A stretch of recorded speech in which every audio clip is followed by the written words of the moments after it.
Emma had stopped feeling the difference between morning and night weeks ago. The fluorescent lights in the office didn't change, no matter the hour. They hummed quietly above her as she typed the last of the day's reports, her vision blurring from fatigue. Her second shift had officially ended 15 minutes ago, but she lingered, finishing up the work no one else seemed to have time for. The office was empty now. Just the rhythmic clicking of her keyboard, the soft glow from her monitor, and the faint buzz of the vending machine in the corner. She leaned back in her chair and rubbed her eyes. Her hands trembled slightly. It wasn't the kind of exhaustion that sleep could fix. It was the deep, aching kind that settled into her bones, the kind that came from juggling too many burdens at once. The clock on the wall read 12:23 a.m. The cleaning crew had already come and gone. She'd waved them off politely as they vacuumed around her desk, pretending not to notice their pitying glances. Her phone buzzed. It was a reminder. Mom's medication refill due tomorrow. She closed her eyes, exhaling. There wasn't enough left in her checking account for both the refill and rent. She'd have to pick up another weekend shift at the cafe. Maybe if she skipped breakfast for a few days, again, she could make it work. Her stomach growled loudly in protest, and she winced, glancing around even though no one was there. The truth was, she hadn't eaten since a granola bar that morning. There was food somewhere in this building. She could smell the faint trace of garlic and butter lingering in the executive kitchen down the hall. She'd walked past it earlier that day when one of the executive's assistants carried in trays from the catering company. Roasted chicken, mashed potatoes, salad, and tiny chocolate desserts lined up in perfect rows. After the meeting, the leftovers always went to waste. She hesitated, tapping her pen against the desk. It wasn't like her to ask for anything. She'd been raised to manage, to make do quietly. But tonight, her body ached and her hands felt unsteady. Maybe, just this once, she could ask if anyone minded her taking something.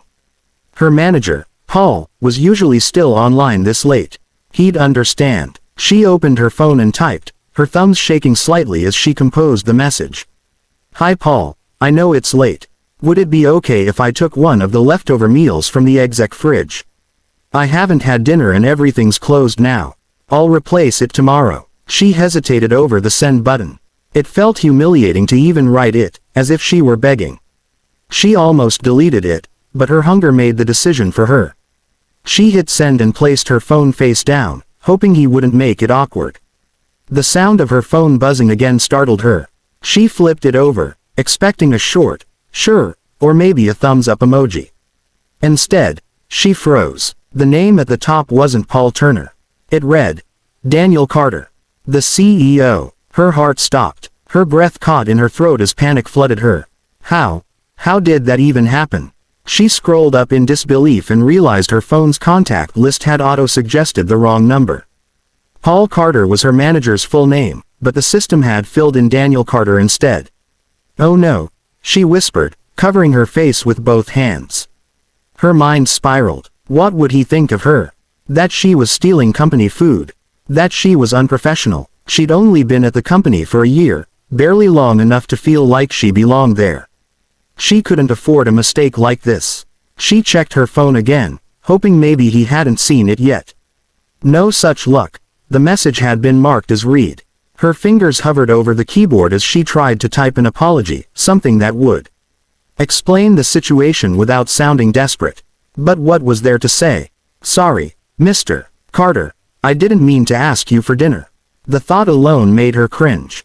Minutes dragged by. Every sound in the office seemed amplified now. The hum of the lights, the faint creak of the building, even her own heartbeat. She wanted to disappear into the floor. Finally, she decided she'd just pretend it never happened. Maybe he'd assume it was a wrong number or some random spam text. She gathered her things, slipping her worn-out notebook into her bag. Her reflection in the darkened window startled her. Pale, tired eyes, hair pulled back into a loose ponytail, dark circles like bruises under her eyes. She hardly recognized herself anymore. She turned off her monitor and walked toward the elevator, her sneakers squeaking faintly on the polished floor.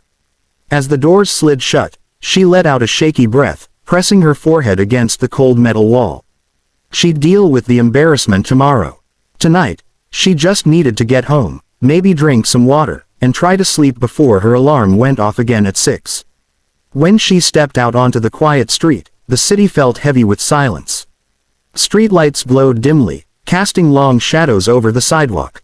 She pulled her jacket tighter around her and started walking toward the bus stop, unaware that far above, in the top floor corner office, Daniel Carter was still at his desk, staring at his phone, reading her message over and over, wondering why an employee at his company had to ask for food in the first place.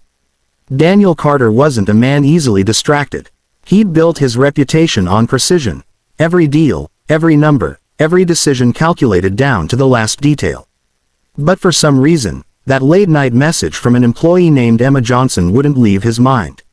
He had reread it more times than he cared to admit. The wording was polite, careful, but something in the tone caught him, the quiet desperation behind the words. Would it be okay if I took one of the leftover meals from the exec fridge? He hadn't even known there were leftovers. His assistants managed all that.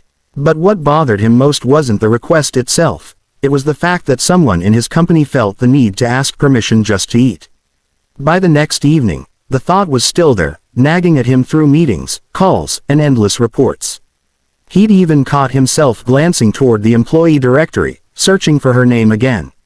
Emma Johnson, finance assistant, second shift. Hired 11 months ago. No HR complaints, no missed days, consistently top performance metrics. Quiet, invisible people, Daniel thought grimly, were the ones who kept everything running while everyone else took credit. When he left the building around 10 p.m., he spotted her almost immediately. She was easy to recognize from her profile photo, though she looked smaller in person, weighed down by a backpack that seemed too heavy for her slight frame. She moved quickly through the lobby, keeping her head down, earbuds in, clutching a battered notebook to her chest. She didn't notice him at all. Daniel hesitated. He knew what he was doing wasn't exactly appropriate. Following an employee home could easily be misunderstood, but this wasn't about curiosity. It was about understanding. He couldn't fix what he didn't see. He kept a careful distance as she exited onto the quiet street, walking briskly past the late-night coffee shops and darkened storefronts. Her pace quickened once she left the main avenue and turned into the older part of the city, where the buildings grew closer together and the streetlights flickered unevenly. The night was cold, the kind that sank into your lungs, and Daniel tugged his coat tighter. He felt strangely out of place here, the polished CEO in a neighborhood that hadn't seen renovation in decades. Emma crossed to a narrow apartment complex wedged between a laundromat and a closed convenience store. The building looked tired, its brick faded and cracked, the entryway lights dim. She fished out a key, paused for a moment to glance back. His heart jumped, afraid she'd seen him, but she only checked her phone and slipped inside. For a long moment, Daniel just stood there, hands in his pockets, staring at the building. He could have left then. He should have, but something made him move closer. He pushed the door open slightly, it wasn't locked, and stepped into the narrow hallway that smelled faintly of dust and detergent. From somewhere on the second floor came a soft, wet cough, followed by a woman's voice, frail, tired. He climbed quietly, stopping just short of the landing. Emma's door was slightly ajar, light spilling into the hallway. Through the gap, he could see her inside, kneeling beside a worn couch where an older woman lay under a blanket. Emma was spooning soup from a small pot, gently blowing on each spoonful before holding it to the woman's lips. "There you go, Mom. Just a little more, okay? It'll help you feel better." The woman murmured something Daniel couldn't hear. Emma smiled. A weary, tender smile that didn't quite reach her eyes. When the soup was gone, Emma tucked the blanket around her mother, brushing a strand of hair from her forehead. Then she sat back on the floor and leaned her head against the couch, closing her eyes for a moment as if she could finally breathe. The room was small, barely large enough for the couch, a table, and a single bed pushed against the wall. A flickering lamp cast soft shadows over the peeling wallpaper. On the counter sat a pile of unpaid bills, medical forms, and a half-empty bottle of prescription medication. Daniel felt something twist in his chest as he took it all in, the quiet struggle, the weight of a life held together by sheer will. He'd read 1,000 financial reports, analyzed 1,000,000 data points, but nothing had ever hit him like this, the sight of a young woman giving everything she had just to keep someone she loved safe. He stepped back slowly, careful not to make a sound. His throat felt tight, his heartbeat loud in his ears. Outside, the air hit him like a slap, cold, sharp, and grounding. He stood on the sidewalk for a long time, staring up at the flickering light in her window. He remembered the message again, word for word. Would it be okay if I took one of the leftover meals from the exec fridge? It wasn't a request for charity. It was a whisper from someone drowning quietly while everyone else looked the other way. By the time Daniel reached his car, his decision was already made. Tomorrow, he would see her. Not as a CEO talking to an employee, but as a man who had finally realized how blind he'd been to the people who made his company possible. For the first time in years, Daniel Carter didn't drive home. He sat in his car outside that old building for nearly an hour, the engine off, watching the single window glow faintly against the dark. Somewhere in that quiet street, between the exhaustion and the flickering light, he'd found something he hadn't expected: perspective, and maybe a conscience that had been asleep far too long. Emma could barely sleep that night. She'd stayed up tending to her mother until dawn, then drifted off for an hour before the alarm went off again. By the time she arrived at work, her body felt like it was moving through water, slow, heavy, disconnected. She'd convinced herself that the accidental message she'd sent to the CEO would somehow be forgotten. A man like Daniel Carter received hundreds of messages a day. Surely, he hadn't even noticed. But when she walked into the office, something felt different. The atmosphere was oddly quiet. People whispered as she passed, not out of gossip, but with that subtle shift that comes when something unseen has changed. At 9:05 a.m., her desk phone rang. She jumped at the sound. "Emma Johnson," the voice asked. "Mr. Carter would like to see you in his office." Her stomach dropped. She managed a feint, of course, before hanging up. Her pulse quickened as she straightened her blazer, brushing off invisible dust. She caught her reflection in the glass divider, eyes tired, lips pale. "Don't panic," she muttered to herself. "Maybe it's not about the message. Maybe it's just a routine check-in." But she didn't believe her own words. The elevator ride to the top floor felt endless. The moment the doors opened, she stepped into a different world. Quiet carpets, the faint scent of coffee and polished wood, a panoramic view of the city stretching beyond glass walls. She'd only ever been up here once, during her first week of training. Daniel's assistant met her at the door, offering a reassuring smile. "Go right in, he's expecting you." Expecting her. The phrase made her hands tremble. She stepped into the office, and there he was, Daniel Carter, tall, poised, yet somehow more human than she'd imagined from all the corporate memos and press photos. He was standing by the window, jacket off, sleeves rolled up, sunlight cutting across his face. "Ms. Johnson," he said, turning toward her with a calm expression. "Please, sit." She obeyed, perching at the edge of the leather chair. Her heart was pounding so hard she was sure he could hear it. About that message," she began quickly, her voice shaking. "It was a mistake. I didn't mean to bother you. I thought I was texting my supervisor, and..." He raised a hand gently. "It's all right, Emma. You don't need to explain." That startled her into silence. He sat down across from her, studying her face for a moment that stretched longer than it should have. "I owe you an apology, actually," he said softly. "Not for the message, but for what I saw last night." Her eyes widened. What? Daniel hesitated, as if searching for the right words. "I followed you home," he admitted. "Not because I intended to invade your privacy. But because that message, it didn't sit right with me. I needed to understand why someone working as hard as you would have to ask permission just to eat." Emma's face went pale. Her first instinct was panic, then embarrassment, and finally disbelief. "You followed me." "I did," he said, meeting her gaze steadily. "And I saw you caring for your mother. I saw the apartment, the bills, the effort you're putting in just to survive. I shouldn't have had to see it to realize how much I've been missing, but I'm glad I did." Emma didn't know what to say.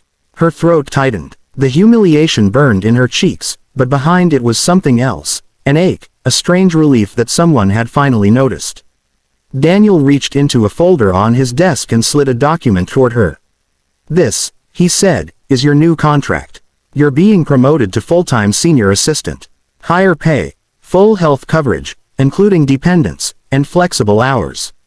Effective immediately. She stared at the paper, the words blurring through tears. I don't understand. Why are you doing this? Because, he said quietly, no one who gives this much of themselves should have to beg for food at midnight. You've been invisible for too long, Emma. And that's my fault. Her hand trembled as she touched the contract. For a long moment, she couldn't speak. Then, barely above a whisper, she said, thank you.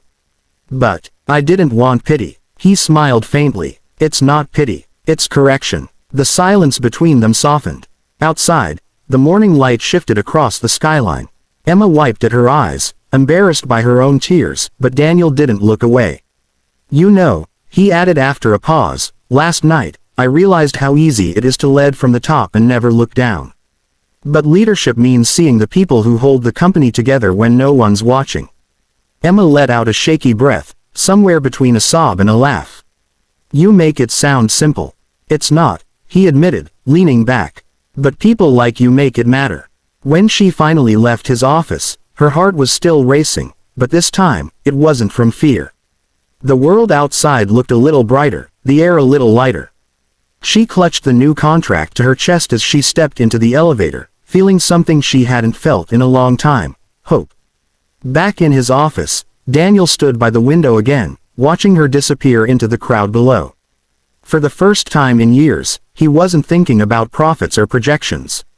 He was thinking about a tired young woman who had asked for a meal and ended up teaching him what humanity looked like in its simplest form.